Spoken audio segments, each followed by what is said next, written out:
البلوجر حبيبة نجار أو لباليبو زي ما جمهورها متعود يقول لها بقت حديث السوشيال ميديا الساعات اللي فاتت بعد ما أعلنت انفصالها عن خطيبها أحمد سليم بعد فترة خطوبة قليلة استمرت حوالي شهرين. لباليبو أعلنت فسخ خطوبتها بكل هدوء من خلال ستوري على انستجرام، قالت فيها بكل هدوء يا ريت محدش يضايق سليم بكلامه، الشخص ده انتوا بتحبوه والحب ده شعور طبيعي بيتزرع ويتشال من قلوبنا بإيد ربنا.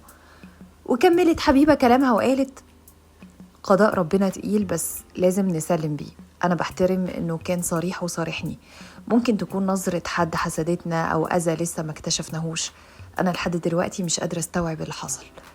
وقالت كمان بتأثر واضح أنا كنت واثقة فيه في وقت ما كنتش واثقة فيه في حد، عمري ما اتخذلت بالشكل ده قبل كده، أعوذ بالله من الإحساس بالقهر اللي أنا فيه. أنا بقول لكم الحقيقة عشان محدش يظلمني ويتقال إني أنا اللي سبته وهو اللي بيحبني، بس الحقيقة إنه اتغير فجأة وقال لي إحنا أصحاب وإنه ما بيحبنيش.